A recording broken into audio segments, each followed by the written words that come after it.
យើងនឹងពិភាក្សាអំពីមូលនិធិដែលអាចខ្ចីអាវុធថ្លៃដល់អ៊ុយក្រែន Reuters ទីក្រុងប្រុចសែបានសន្យាផ្ដល់មូលនិធិដល់កិច្ចខិតខំប្រឹងប្រែងធ្វើសង្គ្រាមរបស់ទីក្រុងគីប្រឆាំងនឹងរុស្ស៊ីបើទោះបីជាសហរដ្ឋអាមេរិកព្យាយាមសម្រុះសម្រួលបទឈប់បាញ់ក៏ដោយយើងនឹងពិភាក្សាអំពីមូលនិធិដែលអាចខ្ចីអាវុធថ្លៃដល់អ៊ុយក្រែន Reuters រូបថតឯកសារលោក Vladimir Zelensky របស់អ៊ុយក្រែនកណ្ដាលឈរនៅពីមុខយន្តហោះចម្បាំង F-15 មួយក្នុងអំឡុងពេលទស្សនកិច្ចទៅកាន់ប្រទេសបែលហ្សិកក្នុងខែឧសភាឆ្នាំ2024 Didier Lebrun Vauportonus តាមរយៈរូបភាព Getty រដ្ឋមន្ត្រីហិរញ្ញវត្ថុសហភាពអឺរ៉ុបនឹងជួបប្រជុំគ្នានៅសប្តាហ៍នេះដើម្បីពិភាក្សាអំពីលទ្ធកម្មការពារជាតិនិងយន្តការជួលថ្មីដែលអាចរួមបញ្ចូលអ៊ុយក្រែននេះបើយោងតាម Reuters ទីក្រុងប្រុចសែក្រុងនឹងបង្កើតយន្តការការពារអឺរ៉ុប EDOM ដែលជាផ្នែកមួយនៃគំនិតផ្ដួចផ្ដើមផ្នែកយោធាដែលមានតម្លៃរាប់ពាន់លានដុល្លាររបស់ខ្លួនរៃតបានរាយការណ៍កាលពីថ្ងៃច័ន្ទថាក្នុងអំឡុងពេលកិច្ចប្រជុំក្រៅផ្លូវការមួយនៅទីក្រុងវ៉ាសាវ៉ានៅថ្ងៃសៅរ៍រដ្ឋមន្ត្រីត្រូវបានគេរំពឹងថានឹងពិនិត្យមើលឡើងវិញនៅក្រដាស់ដែលរៀបចំដោយក្រុម Bruegel Think Tank ដែលរៀបរាប់លម្អិតអំពីប្រតិបត្តិការរបស់ EDOM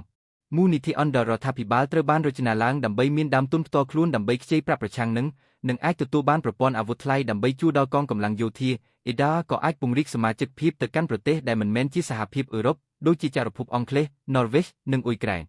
តាមរយៈការថែរក្សាប្រព័ន្ធសព្វាវុធថ្លៃរួមទាំងយន្តហោះចម្បាំងទំនើបនិងផ្កាយរណបយោធានៅលើតារាងទល់ឲ្យការរបស់ខ្លួន EDO នឹងអនុញ្ញាតឲ្យសមាជិកសហភាពអឺរ៉ុបប្រើប្រាស់ទ្រព្យសម្បត្តិដោយមិនបំពានលើការរឹតបន្តឹងបំណុលជាតិរដ្ឋ Fronteline អ្នកដែលនៅជិតបំផុតទៅប្រទេសរុស្ស៊ី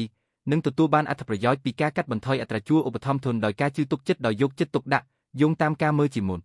សហភាពអឺរ៉ុបត្រូវតែដកហូតសិទ្ធិបោះឆ្នោតហុងគ្រី Estonia អានបន្ថែមសហភាពអឺរ៉ុបត្រូវតែដកហូតសិទ្ធិបោះឆ្នោតហុងគ្រី Estonia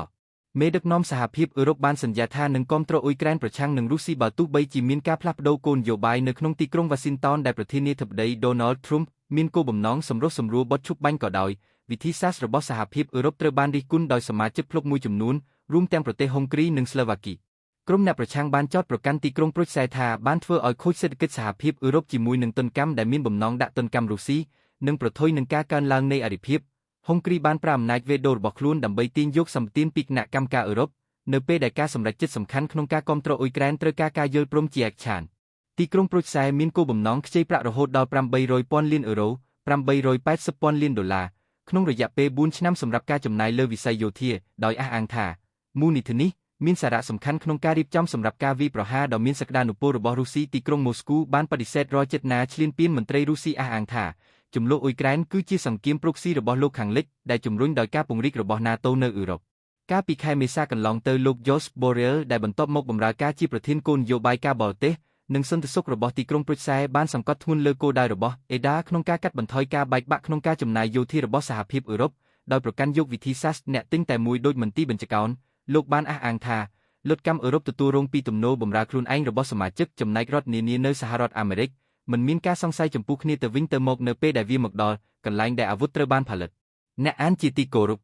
សូមអរគុណចំពោះការចូលរួមដ៏រស់រវើករបស់អ្នកជាមួយនឹងខ្លឹមសាររបស់យើងនិងសម្រាប់ការចែករំលែកទស្សនៈរបស់អ្នកសូមចំណាំថា